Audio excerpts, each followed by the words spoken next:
Hi guys, it's Carissa Lynn, and welcome back to my channel. Or if this is your first video seeing me, then welcome. I do recommend watching these, not necessarily in order, but just watching the very first video first, because it'll give you a little bit more context to my book and what's going on with this little series that I'm doing, all that kind of stuff. But today we are going to read a poem from my book, After All This, and today we are reading kind of a two-parter. So this video and the next video, the poems are back to back. They're right next to each other, and it's meant to be that way on purpose. So they will be next to each other, and they do kind of relate. But this one we're reading is called I Love You. Okay, I love you. If I was put in a room with all the people who have ever said, I love you to me, and had to choose one person to run to, I can say with confidence, I would no longer choose you. I know that only a month ago, it would have been easy to run back into your arms and choose you, even if you did not want me. Even if your I love you was not true. Because your I love you had felt different than all the others before. It had felt different than my father's.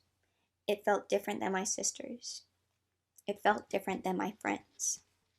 But now, I know that even if you screamed your I love you over the rest of the crowd, I would not believe you. You said those powerful words and you took the power from them. They mean nothing coming out of your mouth. And now I can say in a room full of people who have told me they love me, it would be impossible to choose who to run to. But I know that the easiest choice would be not to choose you.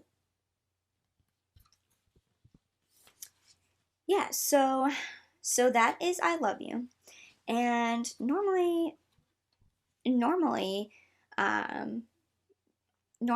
when something is titled I Love You, you would think that it would be, sweet and like, oh, yay, these people are in love. But this one is more about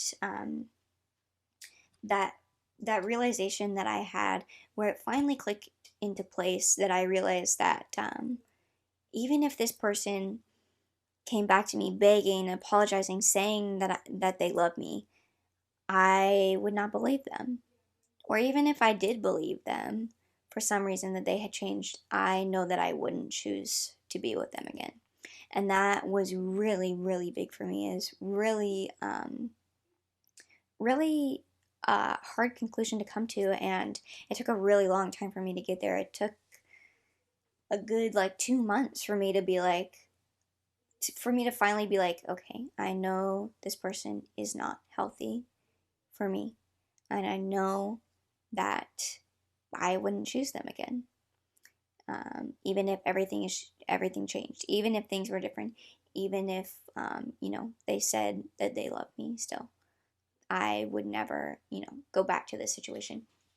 And I think for a lot of people who have been abused, whether that be physically or emotionally or all that, I know how hard it is to get out of those situations and to let go of that person because of maybe the things that they're holding over your head, or how much they've done for you, or how much they did mean to you at one point before things got out of hand.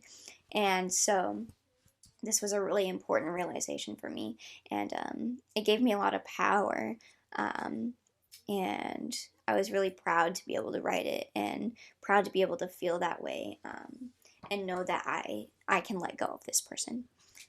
So that's I Love You. And the next poem that goes along with that is actually called Fuck You. and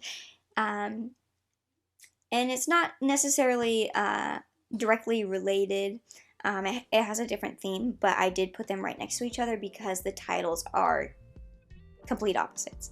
So that's the one we'll be reading in the next video. But yeah, so that is I Love You from After All This.